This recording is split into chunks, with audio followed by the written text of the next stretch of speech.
so good.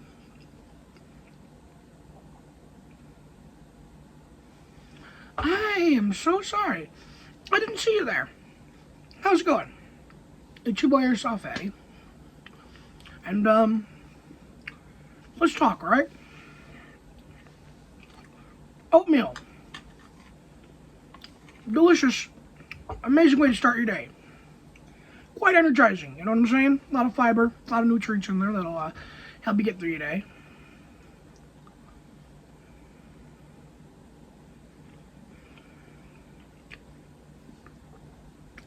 Tasty, fairly nutritious. And you see, today we're not talking about oatmeal. And me saying that, you're probably thinking to yourself, well, what the fuck is the oatmeal for then? What's the point of pointing it out? Because today we're talking about something that involves a lot of energy. And it's an energizing film to watch, too. Now, what could it possibly be? And for those of us who can't read because we lack the ability to, well, hopefully you're looking at the screen now, because I'm about to say it.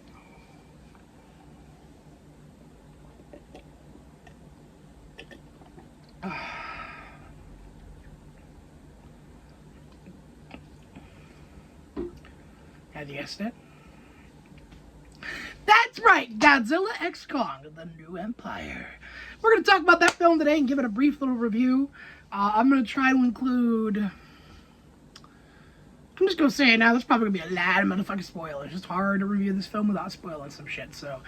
If you don't like spoils, well... I'd make like spoiled milk and just leave it be. And just watch my next video. My next video would be awesome. Maybe watch some of my older stuff too. That'd be pretty good to watch too. So without further ado, without further ado, let's dive into this review, shall we? So I'd like to start by saying the most basic, simplest, one-word way to express what this film is like. You ready?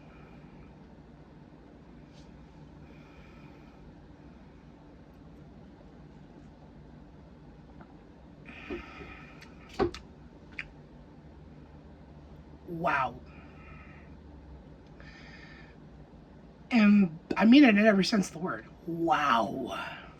Because this film is consistent.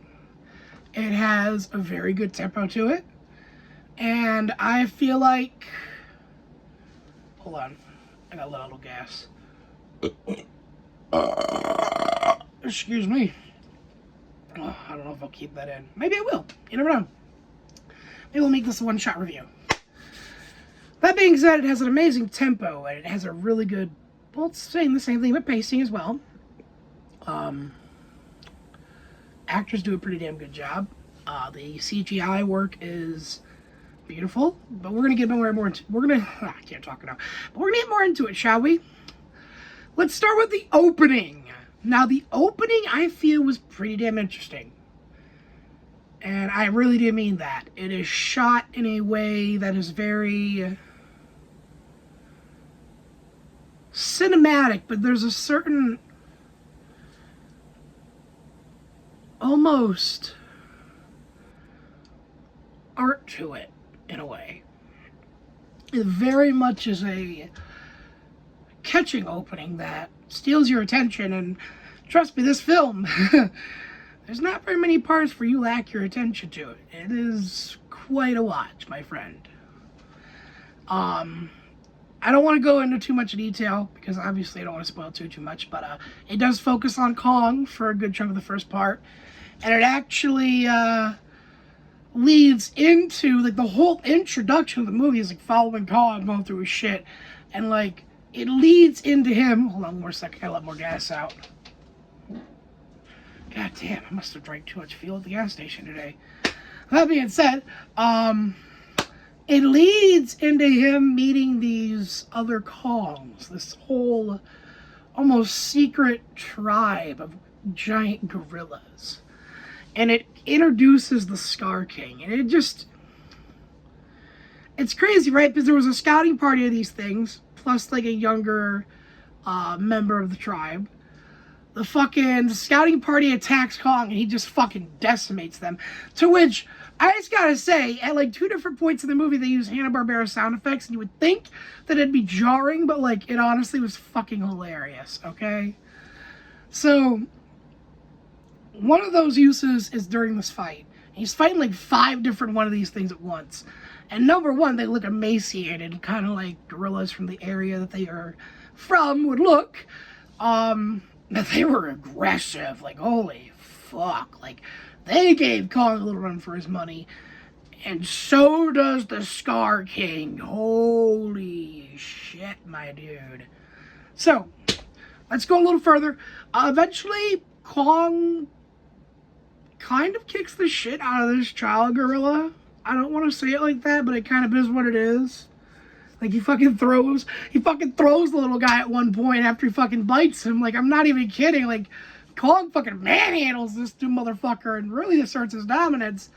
But he makes this kid lead him to the fucking tribe. And that's how he fucking finds out about Scar King. And that's where they introduce Shimu, or whatever the fuck they call that weird-ass, like, chameleon Godzilla thing. I think it was Shimu. Anyhow, introduces him, and I like how in his introduction we get given the reason as to why Kong has the gauntlet now, in which this thing has so much power can cause an ice age. It fucking froze his hand to pure frostbite, and like Kong was gonna lose his hand completely, so he had to fucking I don't want to spoil too much, but it's fucking crazy, you know what I'm saying? Now, I know a lot of people are going to say it's annoying, because by the end of the film, Kong keeps that baby alive and even ends up recruiting some of the older tribes. I guess I'm not trying to spoil too much, but like, Kong eventually gets his family, basically. I actually kind of think that's okay. And there's a lot of people who are like, oh no, they're upset about that. Like, Kong doesn't need this. No, Kong's a gorilla. Kong is a species that very much is a communal species. If you really want to see Kong at his best, you're going to want to put him with others of his kind. Or something similar. Now, I like that they connected the Skull Island, that native tribe that they had there, with the ones they find in the underworld, because eventually they find a fucking tribe down there, and they're completely connected, which I actually enjoy that. I'm not going to go too much into about the tribe. I think a lot of the interesting stuff comes from witnessing the tribal stuff, seeing some of the lore behind it, seeing some of those cave paintings. I think you kind of have to watch the film to get the complete picture. Now, I did just gloss over that. Now, as I said earlier, the tempo and the pacing is really good. I think this film has to be top 2, top 3 best Godzilla films when it comes to pacing and sharing screen time between the humans and the monsters and keeping it interesting. Very interesting. And a really good example, right? So you have the lady, I believe she's from Kong Skull Island, where she adopted one of the kids that they rescued, right? Well, the kid's part of this tribe people from Skull Island, and eventually she comes with her down to the underworld to see this other tribe.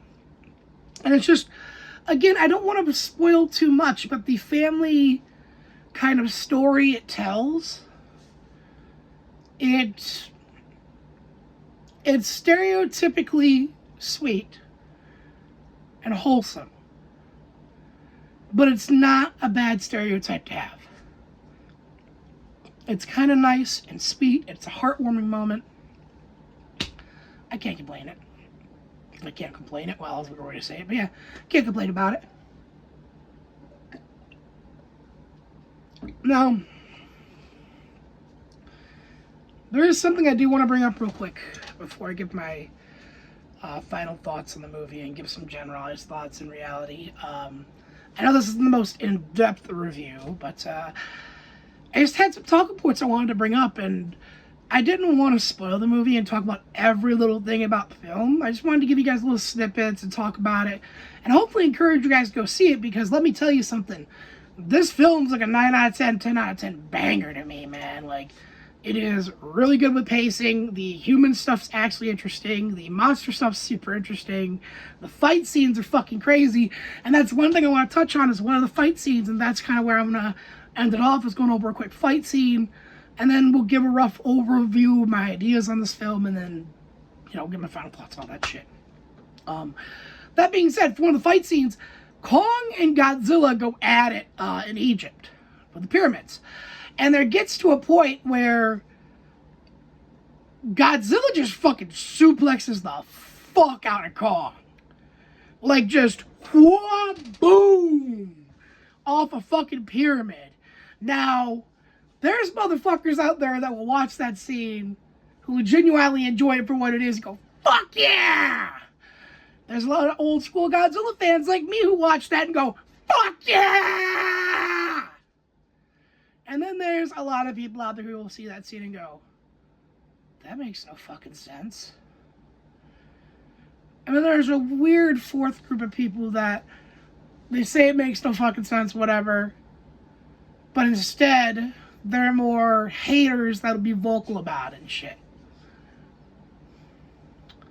I understand if you've only watched some of the more serious films, but the Showa era films did that shit all the time.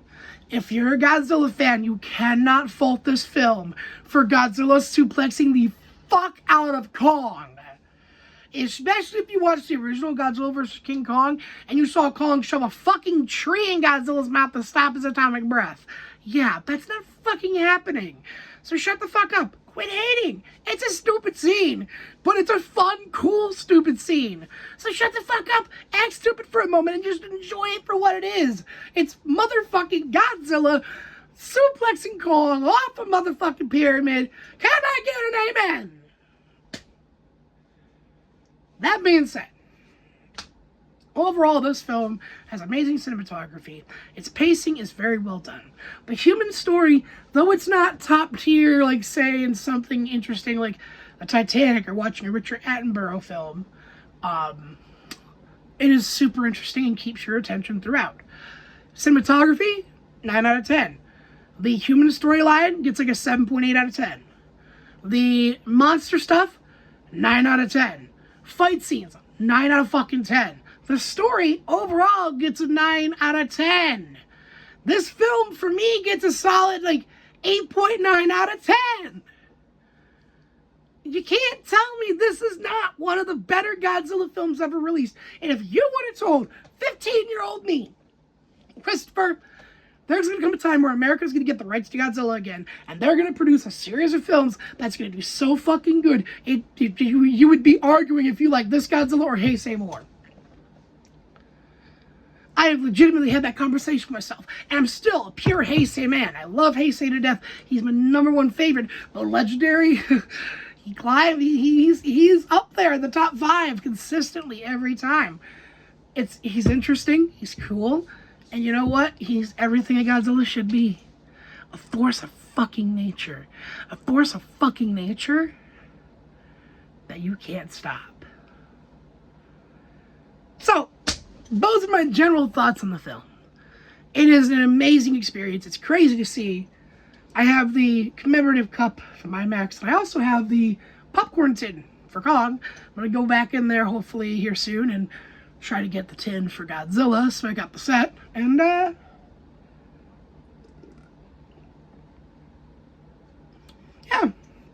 thank you for your time. Thank you for dropping by and listening to me ramble about something I love. I don't usually talk about all the other stuff that I enjoy. I usually just talk about the shit that I typically bring up here. But yeah, I'm a huge Godzilla fan. I'm a huge Tokusatsu fan. I'm a huge fucking, I'm a huge fucking nerd. So do me a favor, will ya? Subscribe to this big-ass fucking nerd. Leave a comment. Dislike if you need to, just to kind of help let us know that you didn't like it and you want to see something different. Bonk! Mark time of death, 12:30. 4/7/24. If you got anything you want to say to him, you might as well say it now. Oh my god, damn. Bro, I'm so sorry, my phone died. They tried to resuscitate you. They hit you with the defibrillators to give you a quick charge, and we even plugged you into a lightning charger, and I didn't do a thing. Just do me a favor, like, comment, and subscribe, and I'm gonna go put my phone to rest because it's dead.